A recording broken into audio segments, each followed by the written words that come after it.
Namaskar.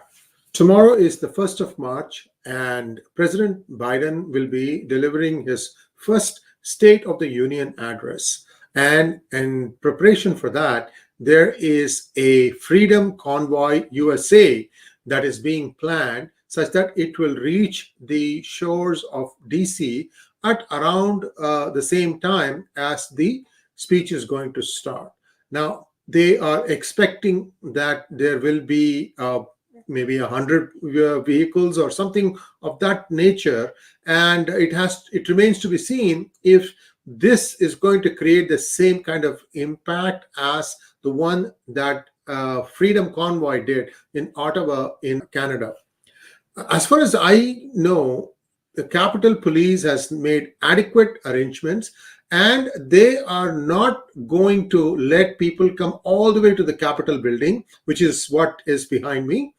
And these are going to be probably allowed to come and demonstrate in the area designated where in Washington, D.C., where you can actually come and say, okay, these are the things that we are protesting, and so on and so forth. Now, there is one other convoy that has left LA and is headed for DC, and that expects to reach it around 6th of March. Now, as you can see, they have a very detailed stop at every place, and they are telling us that, okay, at this place, on this day, we are going to be in this city. It's called People's Convoy, and you can take a look at the website link that is provided in the Show More section to understand where these people are coming from. They have left LA and they are on their way. They hope to reach there by the 5th or 6th of March. Now, what all these things are complaining is essentially the same thing that was happening in Canada, that the truckers want to not have these vaccination requirements. Now, it must be remembered that vaccination mandates have been struck down by various courts in and around the United States, various states as well as at the central level. So the government cannot enforce a mandatory vaccination. And now, with the latest variant showing signs of abating, what is it that these groups want? Who is constituting this group? The protesters' grievances reflect, broadly right-wing culture, and it's also they all seem to believe that the 2020 elections were stolen, and that the coronavirus vaccine itself, they are not very sure how effective it is, given that the Pfizer vaccine, even the booster shot, wasn't very effective against Omicron.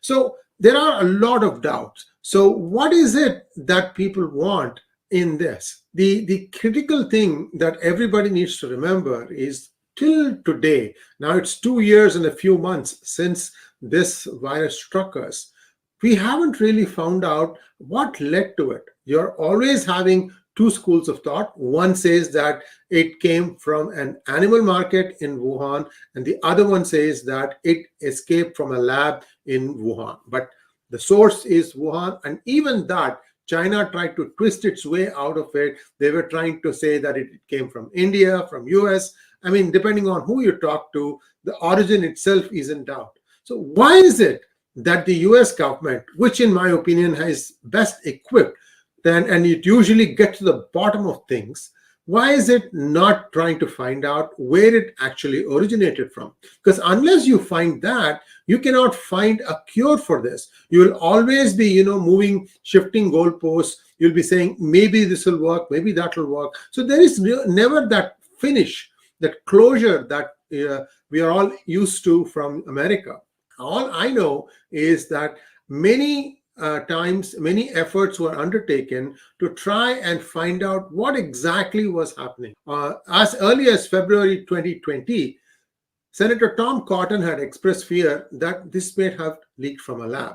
Now, the only thing that we kind of know, which bears some semblance to what this theory is a defector called Yan Leming, who is a virologist who worked in Wuhan, and she fled to the United States. And between September 2020 and March 2021, Yan authored a series of 4 preprint research papers wherein she argued that the SARS-CoV did not emerge naturally in a spillover from animals, but it was produced in a laboratory.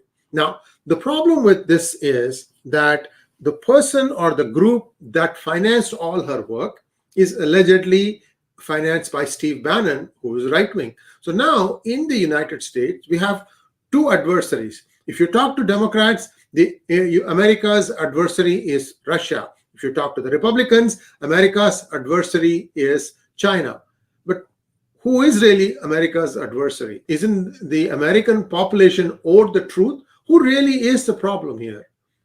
Now, based on the things that are playing out in Ukraine, suddenly Russia is being hated by everyone. But wait a minute, this kind of back and forth, don't we all need to know the truth? When are we going to get the truth? So until and unless the source is established and a permanent cure for this virus is found, we will always have this, what if this, what if that? And it appears that the Democrats are not very keen on finding the source. And as you know, we have been coming out with a series of hangouts with Sasha Gong, where we are talking about the linkages of various people, not just politicians of the United States, but also technological companies and businesses and so on and so forth. And that's an ongoing series. You're going to see a few more episodes. But the point I'm trying to make here is, first, we need to find out where things went wrong. Clearly, this virus is not in the same size as the other one. The protein, people say, is the size is about 20 times bigger than the normal viruses. And also it's got some very Darwinian features that if you have any kind of ailment in your body, it tends to go and attack that particular organ in your body. So a lot of things still unexplained, and I can't blame anyone, especially the truckers who need to be out and about for their living, when they say that, look, we are being asked to follow some unreasonable restrictions. I'm not taking any sides. I'm neither a Republican nor a Democrat. And also, I don't believe that the people who are, part of this convoy are only of one party. I don't think that is true, because traditionally, the blue-collar workforce has been a Democrat. So how is it now suddenly that one can say, oh, no, these people are all Republicans? So there's a lot of things that are quite not defined in this. So I'm hoping that there will be closure quickly. And I'm also hoping that President Biden in his address tomorrow lays out how United States is going to get to that closure. Thanks for watching. Please like, share, and subscribe to our channel. And don't forget to click on the bell button for notifications. Namaskar.